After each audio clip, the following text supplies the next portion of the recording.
Haleluya. Nshimye Imana kubw'aka kanya. Ndashimye Imana kubw'abayobozi bacu. Turi kumwe hano n'abashumba bacu, n'ababyeyi bacu. Pastor Israel, Pastor Marlene, Imana ibahe umugisha mwinshi. Turi honored kuba duhagaze hano mwicaye, mwaduhaye umwanya, by'ukuri turabubaha cyane, kandi Imana ikomeza amaboko yanyu, ikomeze kubongerera ubwiza. Reka iteraniro ryose dukomere Imana amashyi kubw'abashumba bacu.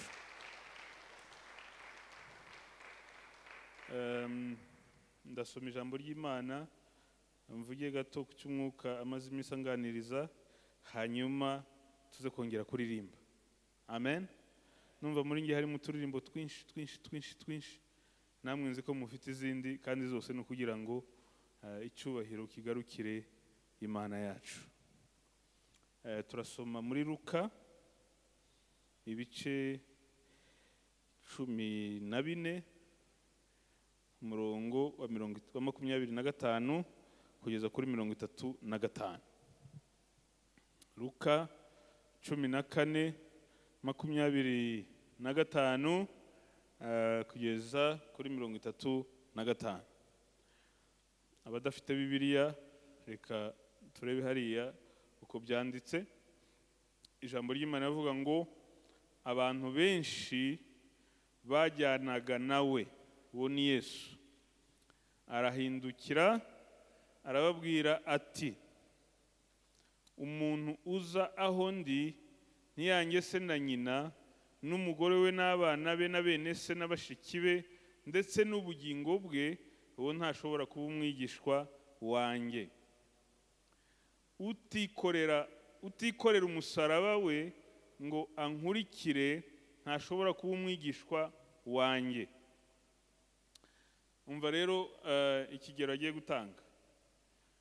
Ninde muri mwe ushaka kubaka inzu y'amatafari ndende?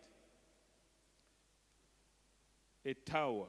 Ushaka kubaka inzu itari inzu gusa isanzwe, ariko ari tour, ari inzu y'amatafari kandi ikaba ndende cyane.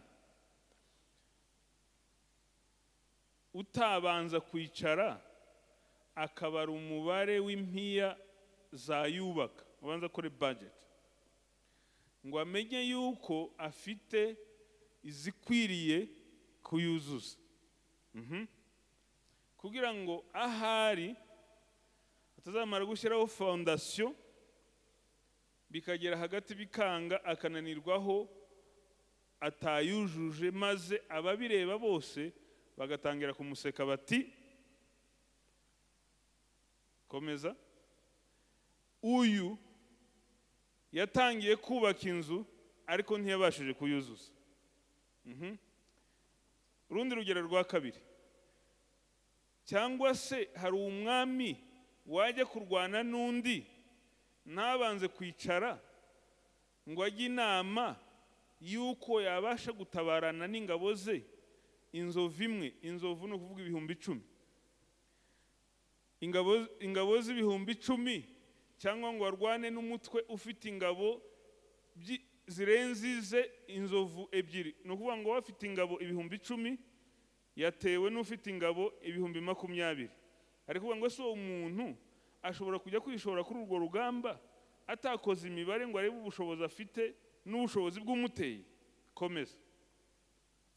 Bitabaye bityo, wa wundi wamuteye akiri kure, kubera ko murusha effectif y'abasirikare,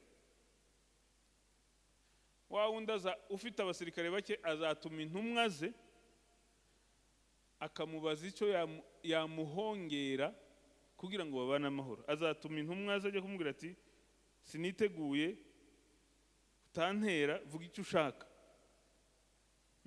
Komeza. Nuko rero namwe, umuntu wese muri mwe udasiga ibyo afite byose ntashobora kuba umwigishwa wanjye. Komeza. Umunyu ni mwiza, ariko umunyu iyo ukayutse uryoshywa n'iki? Nta nubwo ukwiriye umurima habe n'icukiro, bapfa kujugunya hanze. Ufite amatwi yumva niyumve. Haleluya. Na ahantu hake Yesu yamaraga kuvuga akongeraho kariya kantu ka nyuma kavuga ngo ufite amatwi yumva ngo niyumve. Kiriya ni ikintu cyagaragazaga kuko avuze verite ikomeye cyane. Kuvuga umuntu ufite amatwi yumvise ikintu nashaka kuvuga. Haleluya. Ndaganira namwe akanya gato hejuru yo gukorera Imana cyangwa se gukurikira Yesu ahantu hose no mu bihe byose. Amen. Gukurikira Yesu ahantu hose no mu bihe byose. Ndaza kubabwira ibintu bitatu turi buvane muri texte tumaze gusoma byadufasha kumukorera, kumukurikira ahantu hose no mu bihe byose. Haleluya. Bibiliya yatangiye tubwira ko Yesu yari afite abantu benshi bamukurikira. Iri jambo yarivuze ageze kuri peak ku gasongero ka ministeri, afite abantu benshi, ari we star uri muri Palestine yose, ari we muntu uvugwa atagikeneye ngo abaje. Yanyuraga inkuru ze zari zaramaze gukwira ahantu hose. Yari ageze ku kigero cyo ku rwego rwo hejuru rwo kumenyekana, ariko abantu bamaze kumukurikira ntiyabaha icyo bita muri iki gihe bita murabizi muri computer software no muri telefone habaza hari icyo bita user friendly. Habizi hari barakubwira ngo udashoboye ibintu bikomeye ushobora gukoresha ubu buryo bworoshye ukagera ku bindi. Yesu ntiyatanga icyo bita a user friendly gospel. Ntiyashaka kubabwira ubutumwa bubaryoheye mu matwi, bworoshye, bubafasha kugira ngo batamuvaho. Ikintu cyantangaje nuko ubutumwa yatanze ageze ahantu hakomeye burakaze, burakakaye. Avugamo ibintu bitatu. Haleluya. Haleluya. Icyambere, kugira ngo Yesu ugendane nawe, turaza kugisangamo hano, kugira ngo Yesu umukorere, kugira ngo Yesu mubane, kugira ngo Yesu musabane, nuko ugomba gupanga, ugomba gutegura, ukitegura kumukurikira ahariho hose. Hallelujah. Plan to follow him anywhere, everywhere, at any time. Yavuze hariya ku murongo wa 25 havuze ngo na 26 havuga ngo umuntu wese uzahondi ntiyiyange ntitandukanye.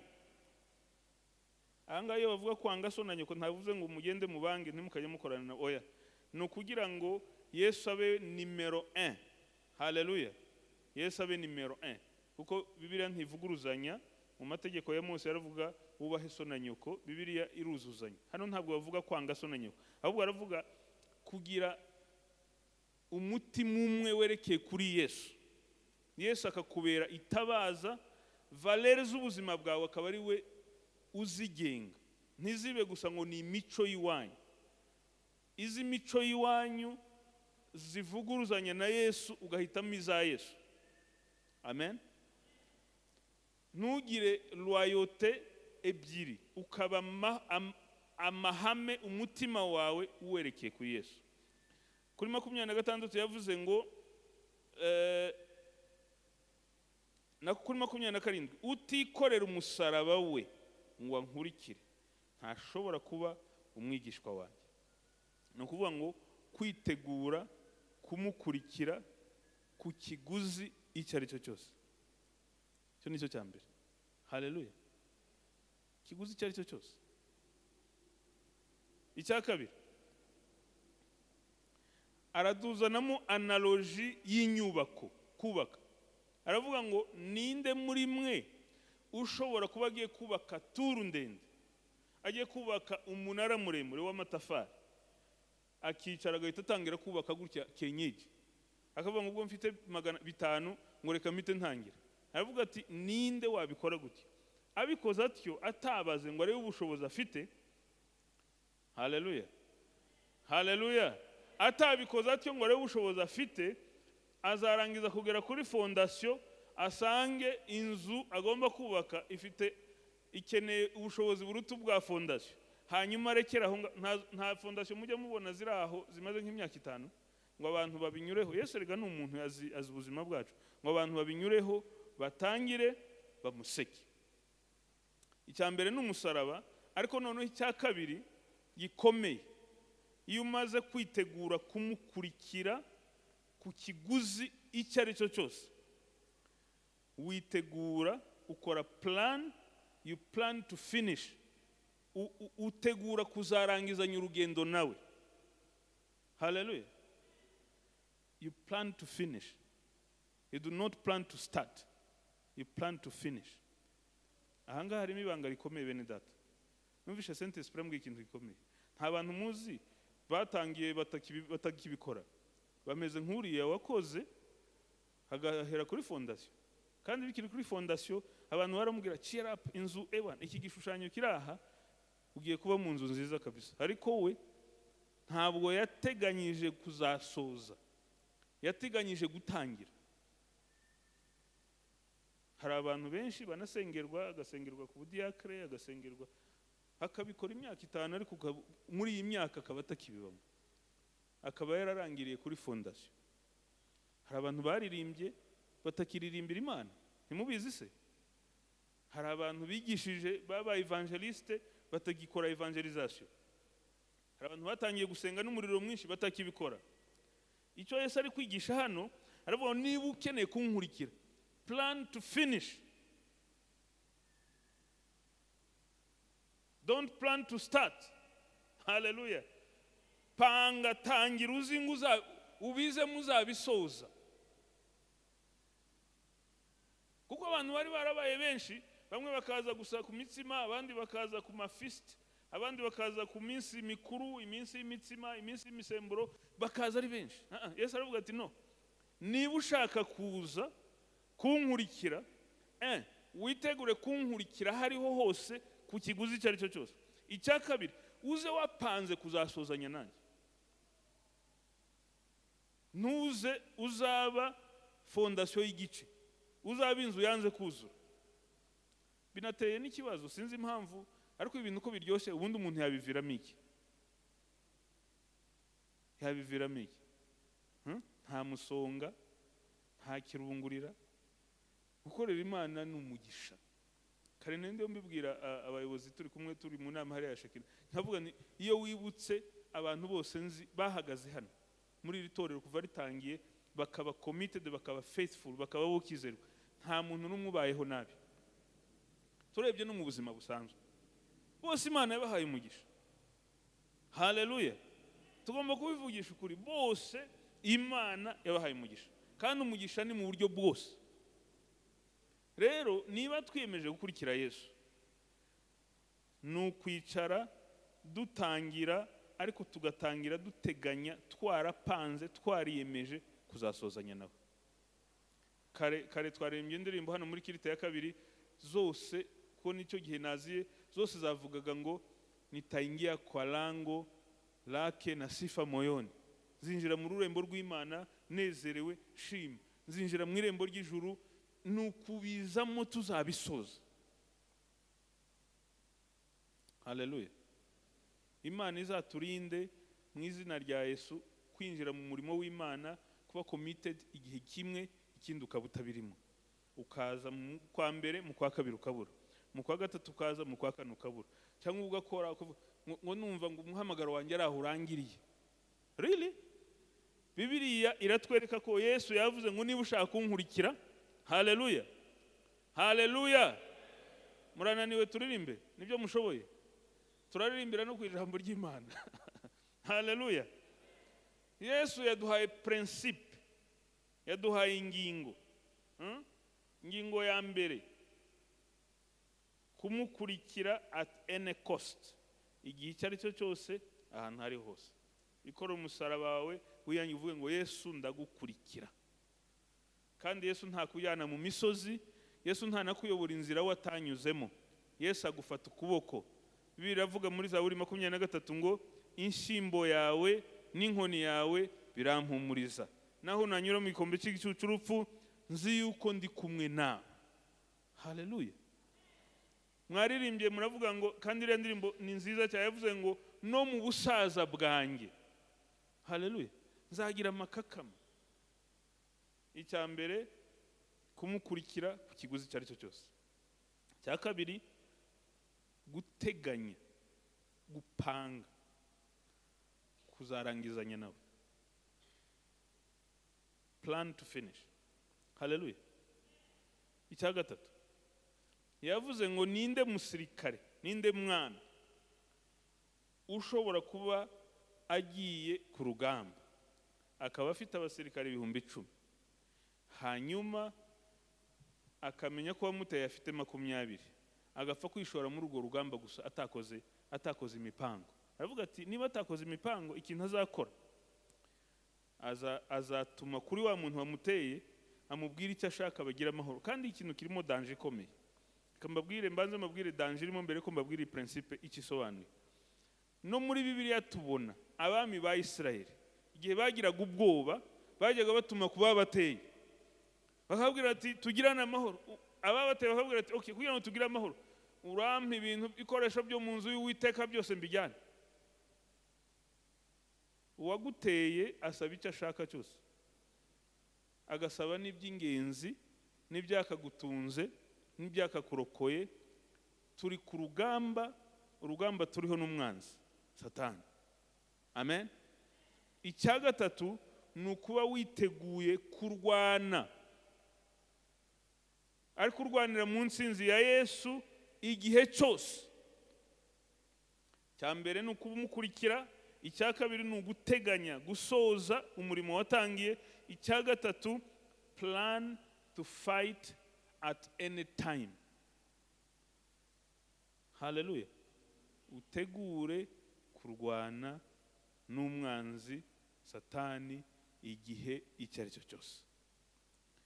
Nutarwana uzasaba Satani ngo mubane amahoro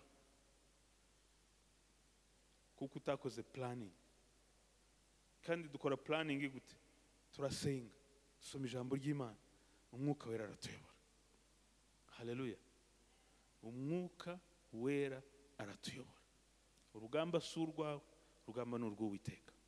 Biravuga ngo mwihagararire murebe gutabarwa Imana iri bubazanire uyu munsi. Rero hari ikintu kiriho muri iki gihe, impamvu natinze muri passage mu minsi ishize nakomeje gutekereza ku bintu nagiye mpura nabyo na za experience maze iminsi mbona, ikintu cyo koroshya ubuzima bwa Gikristo, ikintu cyo kwemerera ibintu byose, ikintu cyo gutetesha ibyaha, ikintu cyo kuvuga ngo ibigeragezo byabaye byinshi, ngo namwe murabyumva, ibintu byabaye byinshi, nta kundi kuntu. Oya, Yesu yavuze ngo kugira ngo nkurikire umwigishwa wanjye nyakuri. Haleluya. Ugomba kuba witeguye guhangana n'ibyo byose igihe cyose. Wikorera umusaraba unkurikire, ukore plan ubizemo uzi kuzabisoza utazabivamo. Icya gatatu wumve kuri ku rugamba. Ntabwo uzatuma kuri Satani umwanzi waguteye ngo n'icyo ushaka wazanye ingabo nyinshi, n'icyo ushaka kugira ngo tubane amahoro. Numusaba icyo azagusaba icyari kigufitiye akamaro kuruta ibindi. Azagusaba ubugingo bwawe, azagusaba icyaguhesheje umugisha. Hari abantu batanga icyacumi mu rusengero. Reka ntanga urugero. Batangira Imana icyacumi, agatanga nyuma y'umwaka agatangira kugenda yibaza ariko se agakora za karikiri. Sinzi impamvu binjemo, ariko ubwo hari icyo umwuka bashaka kuvuga. Akavuga za karikiri ariko ko maze gutanga umwaka buriya maze kuva, kandi nkabona hariho utubazo. Ni gute umuntu yabigenza byose akabana nabyo amahoro? Principe z'Imana zihoraho, ntizizaba viole, kubera kuko ntizizicwa nuko amarangamutima yawe yakomeretse. Niba ushaka gukurikira Yesu by'ukuri, ba witeguye kwikorera umusaraba wawe, witegure ukora imigambi yo gukorana nawe, yo gukorera Imana ahantu hose igihe cyose, kandi ukazasozanya nawe. Icya gatatu, ube witeguye no guhangana n'umwanzi ibihe byose. Hallelujah. Yes. Yesu yavuze ngo nta muntu ushobora kwishora muri urwo rugamba atarupangiye. Izi ni za verite zikomeye. Mwibuke ko yasoje akavuga ngo umuntu ufite amatwi yumvise. Iki ni ikintu gikomeye. Iyi ni emphasis ikomeye cyane. Yaciye umurongo ku kintu gikomeye. Ufite amatwi yumvise. Biravuga ngo urugamba rwacu ntabwo ari inyama n'amaraso. Hallelujah.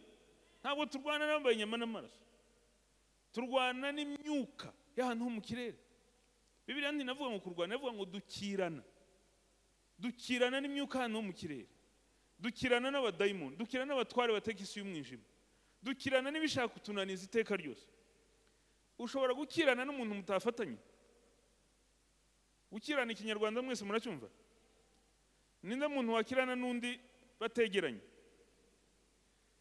Ikintu cya mbere cyo gukirana bivuga kuko uwo mukirana bari hafi yawe.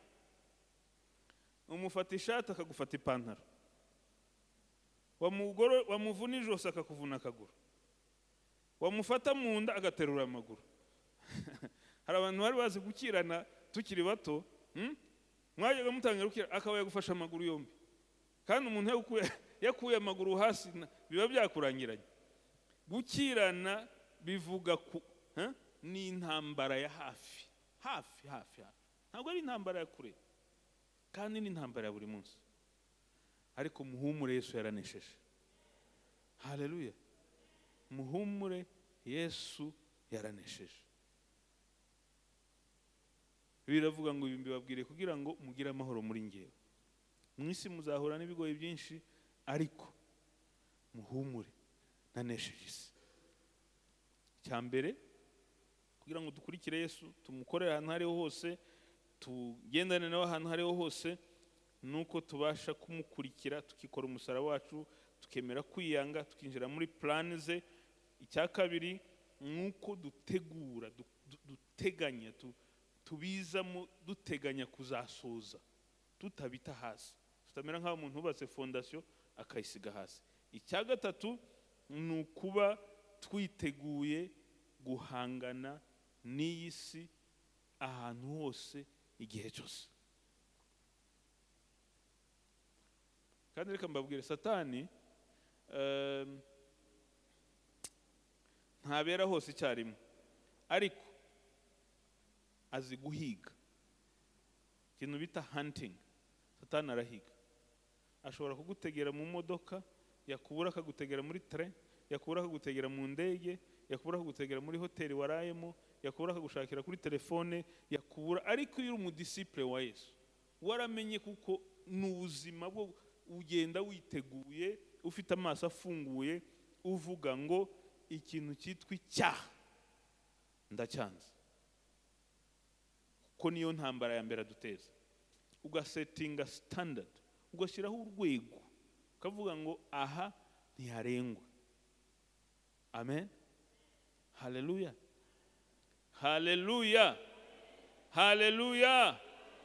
Abacunguwe na Yesu, hallelujah. Abogejwe n'amaraso, hallelujah. Abatumbiriye ijuru, hallelujah. Abakurikiye Yesu, hallelujah. Abanesherejwe nawe, hallelujah. Abiteguye kumukorera hose igihe cyose, hallelujah. Abahawe umugisha nawe, hallelujah. Abashizweho ikimenyetso cy'umwuka wera, hallelujah. Abanditse mu gitabo cy'ubugingo, hallelujah. Abanditswe hamwe n'abana b'imfura z'Imana, hallelujah. Abazajya mu ijuru, hallelujah. Abazarya isi, hallelujah. Abejejwe, hallelujah. Abatsindishirijwe, hallelujah. Abafite Yesu nk'umugabo w'ingabo, hallelujah. Abazabana n'Imana iteka ryose, hallelujah. Abajya mu ijuru, hallelujah. Abuzuye amashimwe, hallelujah. Hallelujah. Hallelujah. Hallelujah. Hallelujah. Imana yacu ni nziza. Imana nta kitatubu yaratuburiye muri byose, yaduhaye byose byose byose byose byose. Icyakane cya nyuma yavuze ngo hariya kuri 34, umunyu ni mwiza ariko umunyu ukayutse uryoshwa n'iki? Nta nubwo ukwiriye umurima habe n'icukiro, bapfa kujugunya hanze. Uretse gusa kwikorera umusaraba, kwiyanga no kutayoborwa n'amarangamutima ukayoborwa n'umwuka wera. Icya kabiri ugaplaninga kuzabisoza. Icya gatatu ukaba witeguye guhangana n'isi igihe cyose. Ugomba kwitegura no kumuhamya igihe cyose. Icyo cya kane. Haleluya. Kwitegura kumuhamya igihe cyose. Ntumere nk'umunyu uryoha igihe kimwe hanyuma ugakayuka. Yavuze ngo uriya munyu ngo ntukwiriye n'umurima, ngo ntukwiriye n'icukiro. Mwumva icyo kintu? Ngo ntukwiriye n'icukiro. Yesu yavuze amagambo akomeye. Umunyu udakwiriye no gutabwa, ikintu kidakwiriye mu icukiro ubwo kiba gikwiriye. Umuntu akoresheje ijambo ry'icyongereza avuga ngo kiri useless. Si byose? Ni ikintu kidafite. Mwibuke ko ndasoje muri izi ngero zose ko ari 3 Yesu atanze, hari ikintu zose zihuriyeho. Ninara na furaha Yesu alinitafuta, akaniokoa kweli, mimi wake siku zote. Nina raha na furaha. Abaririmbyi mwese. Yesu alinitafuta, akaniokoa kweli, mimi wake siku zote. Nina raha na furaha, Yesu alinitafuta, akaniokoa kweli, mimi wake siku zote. Haleluya! Haleluya! Haleluya! Haleluya! Haleluya! Haleluya! Izi ngero Yesu yatanze zose zifite ibintu zihuriyeho. Urugero rw'umwubatsi rurimo umuntu wubatse igice, yubatse fondation baramuseka, niko mwabyumvise. Urwo ni urugero ruri muri ruriya. Urugero rw'umuntu ujya ku rugamba, umwami ujya ku rugamba, harimo umwami utaragiye kurwana kubera kuko atabaza ingabo ze neza, ibintu akabikora igice, akabikora nabi, agakora compromise. Urugero rw'umunyu, harimo umunyu wakoze igihe gito urakaye kuvamo. Ibyo byose ziriya ngero zose ko ari 3, icyo ziri kutwigisha nuko ikintu cyose Yesu yaduhamagariye kugitangiza no kuzagisoza. Amen. Haleluya. Haleluya. Ubu umuntu utaje hano ibazabyumva gute? Kirite ya 3, mu izina rya Yesu izi ntebe zizajya zuzura, urusengero rugomba kuzura. Bayobozi baririmbye, Yesu ari kuvuga ngo niba dutangiye nimwe muri bya principe na kagozi gafashe ziriya ngero zose. Ikintu cyose Yesu aravuga ngo ikintu cyose ugiye gutangira utangirana nanjye. Uzemo wagitekereje, ukore planning, uzagisoza. Utagishoje wese hariya yamugaye. Ku rugero rwa 3 noneho yatanze ijambo rikomeye, yavuze ngo uriya munyu ntukwiriye n'icukiro. Ege ibintu biteye ubwoba. Ariko kandi harimo urundi rugero rwiza narwo ruhuye na ziriya ngero zose ko ari 3. Nuko uwagiye kubaka yabipanze. Haleluya. Amen. Uwatangiye umurimo akawusoza, uwo ngo ntiriwe namutindaho, uwo nguwo ni umunyacyubahiro, uwo nguwo ahawe umugisha. Uwagiye ku rugamba yarupanze azarutsinda. N'umunyu udakayutse uzakora imirimo itandukanye. Twe twiteguye rero kumukurikira, twitegure kumukorera, dutangire dusozanye nawe, twitegure guhangana igihe cyose n'umwanzi kandi duhangane mu mbaraga za Yesu, kandi twitegure kumuvuganira ahantu hari hose. Nitubikora dutyo tuzaba abigishwa nyakuri. Yesu yavuze ngo ufite amatwi yumvise. Amen. Amen. Hallelujah. Amen. Hari indirimbo y'igisirimba ivuga ngo erega mani imigambi yawe ku mwana w'umuntu buri gihe ihora ari myiza. Wazuye umwana wa Yayiro. Murayizi? Tuyiririmbe tuba ntimwihute cyane kuko abantu basa n'abananiwe kubera izuba, hanze hari izuba ryinshi, twaje ariko tunezererwe Yesu. Ntidusirimbe gusa fo gusirimba, dusirimbira Imana, tunezererwe Imana. Hallelujah. Abantu mwumvise ijambo ry'Imana mukumva kuko hari icyo Imana iganiriye namwe, reka Imana ibahe umugisha mwese. Hallelujah.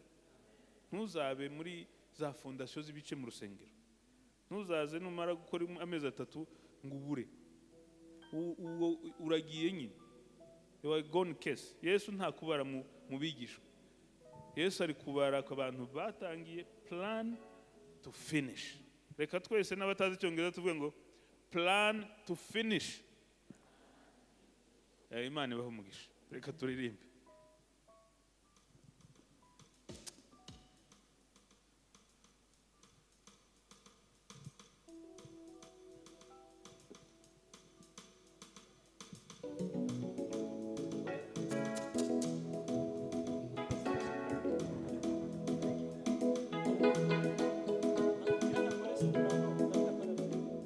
Yes.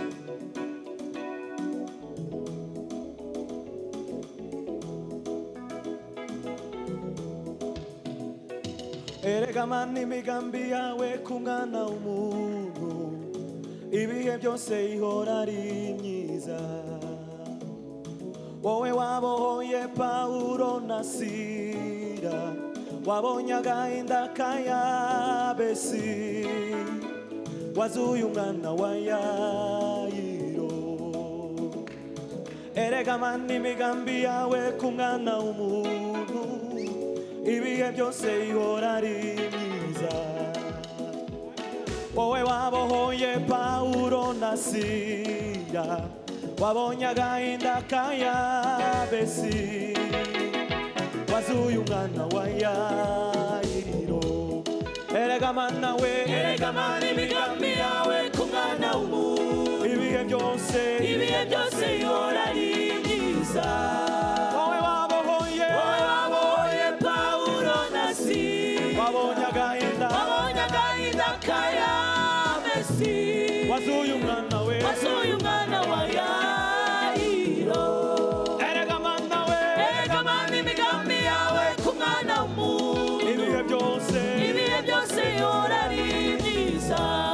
Wowe wabohoye Pawulo na Sila, wabonye agahinda ka Yabesi, wazuye umwana wa Yayiro. Erega mana we, erega mana imigambi yawe ku mwana w'umuntu ibihe byose ihora ari myiza. Wowe wabohoye Pawulo na Sila, wabonye agahinda ka Yabesi, wazuye umwana wa Yayiro. Wazuye umwana wa Yayiro. Wazuye umwana wa Yayiro. Erega mana we, erega mana imigambi yawe ku mwana w'umuntu ibihe byose ihora ari myiza. Wowe wabohoye Pawulo na Sila, wabonye agahinda ka Yabesi, wazuye umwana wa Yayiro. Wazuye umwana wa Yayiro.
bazi ibyo turi kuririmba. Twabwiye abo muri tekinike bagiye kubandika indirimbo iri kuvuga ngo erega Mana imigambi yawe ku mwana w'umuntu buri gihe cyose ihora ari myiza. Amen. Wabonye agahinda ka Yabesi ngo yavutse ari umwana udafite igikundiro, ufite ibibazo, asenga Imana avuga ngo Mana icyamukampa umugisha. Haleluya. Kandi ngo ukagura imbago zanjye, maze ngo Imana yumva gusenga kwa Yabesi. Ikindi ngo Imana yazuye umwana wa Yayiro muri Bibiliya. Rero iyo Mana tugiye kuririmba witekerezaho ushima Imana kubyo yagukoreye. Ibyo nibyo tuvuga yakoreye Yayiro, yakoreye Yabesi, ariko n'uyu mugoroba nawe urabona agahinda kawe. Niba ufite n'umurwayi iramukiza, niba ufite n'ikibazo iragikemura. Impamvu waje hano utari mu rugo ukaba uri kuririmba kuva mu gitondo uri hano, Imana yumve gusenga, Imana igira ikigukorera, uve hano utahanye igitangaza cyawe n'igisubizo cyawe. Haleluya. Haleluya. Bazamure n'ingoma nayo yumvikane, ntiri kumvikana neza.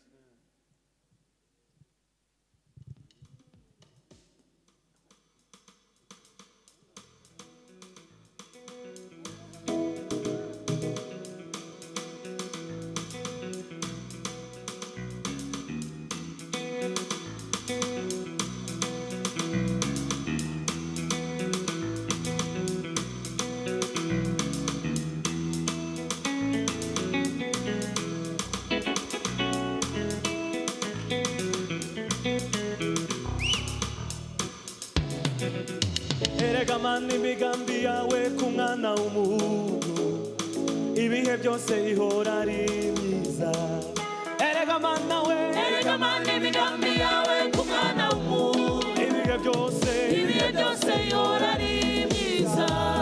Erega Mana imigambi yawe ku mwana w'umuntu ibihe byose ihora ari myiza.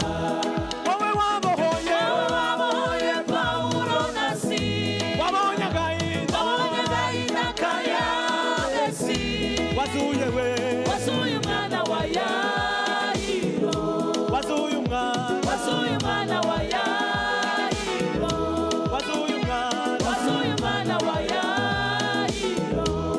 Erega Mana imigambi yawe ku mwana w'umuntu ibihe byose ihora ari myiza.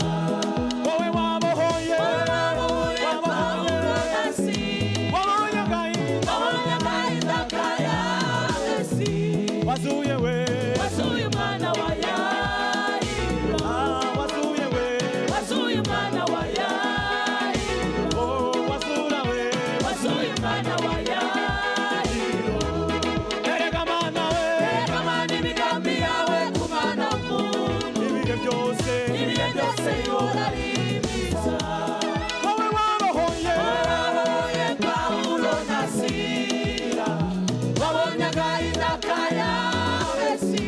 Wazuye umwana wa Yayiro, wazuye umwana wa Yayiro, wazuye umwana wa Yayiro, wazuye umwana wa Yayiro. Erega Mana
Haleluya. Hallelujah. Igitaramo nibwo gitangiye. Igitaramo kiratangiye. Haleluya. Haleluya. Hallelujah. Ntabwo Imana tuvuga ariyo bita a historical God. Imana y'amateka ni Imana y'uyu munsi. Yazuye umwana wa Yayiro ariko uyu munsi irazura ibya Mutama, ibyawe byapfuye byose mu izina rya Yesu Kristo. Haleluya. Bagiye kuririmba indirimbo imwe hanyuma tuze gusenga. Turasenga ariko turirimbe turi nitwe turi hano. Abari hanze ntibahari. Uyu ni umwanya wacu, uyu ni umunsi w'Iteka yaturemeye ngo tunezererwemo kandi tuwishimiremo. Haleluya. Barimba indirimbo ibari ku mutima hanyuma dusenga Imana. Tuzure tubwire Imana ngo zura uzi ibyawe bigomba kuzuka. Hallelujah. Hallelujah. Hallelujah. Hallelujah. Hallelujah. Hallelujah. Hallelujah. Hallelujah. Zamuri ibiganza duha Imana icyubahiro. Hanyuma ibyo tugiye kuririmba tubikure mu njyana, tubishyure mu bwenge, tubyizere yuko ari bishoboka imbere y'Imana. Hallelujah. Hallelujah. Hallelujah. Hallelujah. Katuzamura ibiganza duha Imana icyubahiro. Oh, hallelujah. Hallelujah. Ntabwo ndabumva. Munyakire hanyuma tujye mu ndirimbo turi mu cyerekezo kimwe. Kandi twese abicaye n'abarayana imbere barimo baratuyobora, ariko twese ni inshingano kugira ngo duhimbaze Imana. Tuzamura ibiganza tuyihe icyubahiro. Oh, hallelujah. Hallelujah. Kongera kandi hallelujah. Hallelujah. Kandi hallelujah. Hallelujah. Oh, hallelujah. Hallelujah. Hallelujah. Hallelujah. Yes. Gaifata kitu.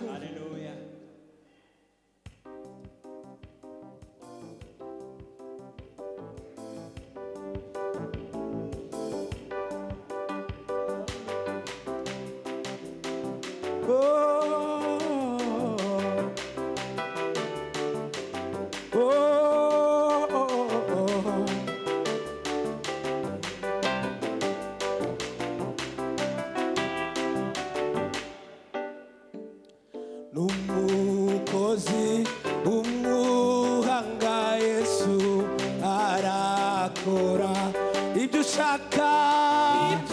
ushaka bimenywe nawe Yesu arakora. Numukozi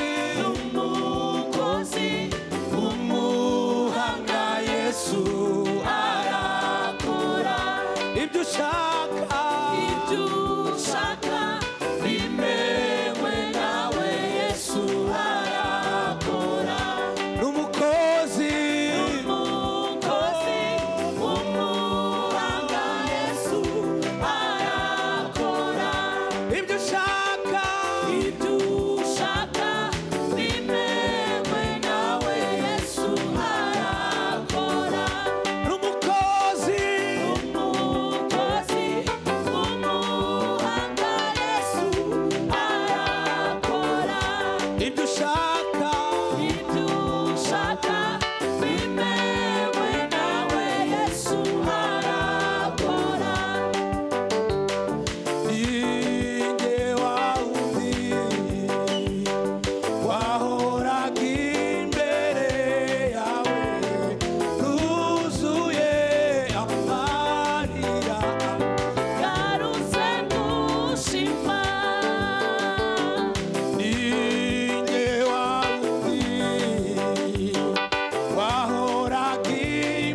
dusenge. Mana ishobora byose, tushize hejuru izina ryawe Mana yacu. Dusenge buri wese nasenge ashima Imana kubwa Yesu Kristo. Buri wese asenge ashima Imana ko yamuhaye amahirwe yo kumenya Yesu. Buri wese nasenge ashima Imana kuby'Imana izuye muri uyu mugoroba. Byari byarapfuye, byari byaraboze. Imana ikaba yongeye kugarura commitment nshya yo gukurikira Yesu hose, yo kuzasozanya uyu murimo nawe, yo kugenda dutsinda urugamba ku manywa na nijoro, yo kumuvuga hariho hose. Yesu turagushima, Yesu turaguhimbaza. Izi mbyino ni izawe, ukugusirimba ni ukwawe, kukuririmba ni ukwawe, kukuvuga ijambo ni ukwawe. Aya maturo dutanga ni ayawe, uyu mwanya niwe twawuhaye. Mu izina rya Yesu, mu izina rya Yesu, mu izina rya Yesu, mu izina rya Yesu, mu izina rya Yesu, mu izina rya Yesu. Icyubahiro kibi cyawe mu nzu yawe, mu mibiri yacu, mu byaremwe byose, iteka n'iteka. Igihagurutse kurwanya itorero ryawe, igihaguruka kurwanya abana b'Imana, turakinesha, turagikandagira, turagitsinda mu izina rya Yesu. Tuzaba umutwe, ntituzaba umurizo. Tuzaba aba mbere, ntituzaba aba nyuma. Tuzanesha, ntituzaneshwa.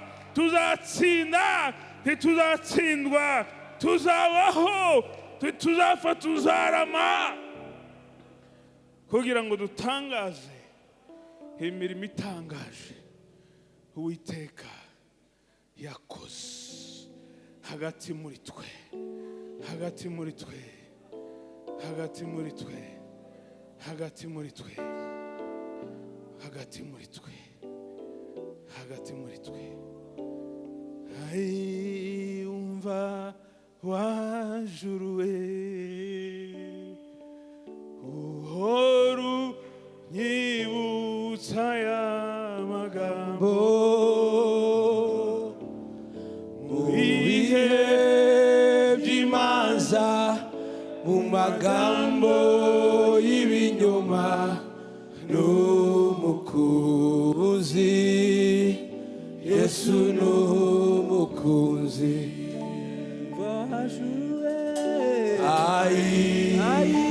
Yumva wajuruwe, uhora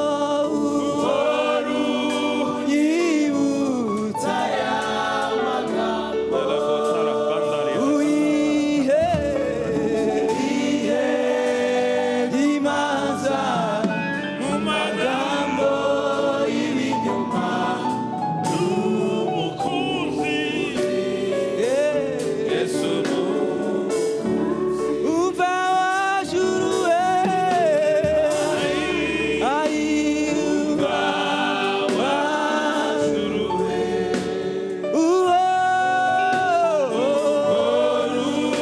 yibutsa aya magambo,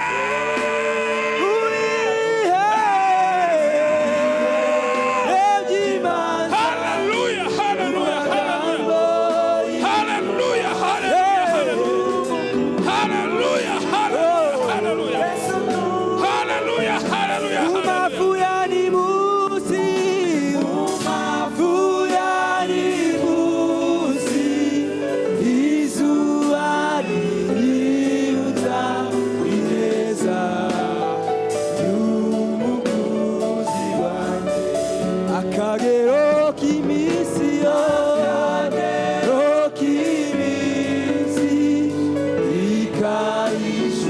ikayishobora kunanya n'umukunzi wanjye. turasoje, ariko mbere reka mbere ko dusoza dutuze twese. dutuze. Hari umugabane utazamburwa utahanye uyu mugoroba. Kubera ko wabaye mu nzu y'Uwiteka ukayiramya, kumva icyo ikubwira, ukayitangira umuturo, ukayiha. Hari umugabane utazamburwa iteka ryose. Hari intsinzi muri Yesu Kristo. Uwabohoye Pawulo na Sila, uwazuye umwana wa Yayiro, uwazuye Lazaro ari hano. Uruta Yona n'abahanuzi, uruta Salomo n'umwami Dawidi n'abatambyi bakuru n'urusengero rwa kera n'urw'iki gihe ari hano. Uwo ni Yesu Kristo n'umwana w'Imana waducunguye. Kadusenge dusoza twamamaza intsinzi muri iki cyumweru tugiye gutangira muri iminsi isigaye ku kwezi kwa gatandatu. Twamamaza intsinzi mu murimo w'Imana hano muri Restoration Church Kimisagara, muri za departement zose hose, kuko kw'Imana gukomeye gukora imirimo itangaje. Imana turagushimira uyu mugoroba, turagushimira imirimo wakoze, turagushimira ibyari byarapfuye wazuye, turagushimira imirimo wadushoboje kugukorera, kuko n'ubundi byose niwe wabiduhaye. Niwe udutera gushaka, le vouloir, ugadutera no gushobora no gukora umurimo waduhamagariye. Mana turasengera imirimo yose ikorwa muri uru rusengero, buri departement, buri muntu wese, buri gikorwa akora, amavuta yawe atembe mu izina rya Yesu. Intsinzi y'Imana itembe mu izina rya Yesu Kristo. Mana turasengera na Senior Pastor aho ari muri mission, koko kwawe gukomeye kumugereho, umukoresha ibikomeye, umuragire uzamucura amahoro. Mana turakwereka buri muntu wese ukandagira aha ngaha aje gukora umurimo wawe, umugisha wawe. Iki cyumweru cyose tugiye gutangira ni umugisha gusa, ni intsinzi gusa. Kwezi kwa gatandatu gusigaye ni umugisha gusa, ni intsinzi gusa. Amezi asigaye y'umwaka ni umugisha gusa, ni intsinzi ya. Tuva mu bwiza tuja mu bundi bwiza burushijeho kuba bwiza. Kadukomera Imana amashyi menshi tuyishima ku mirimo n'ibitangaza ikora.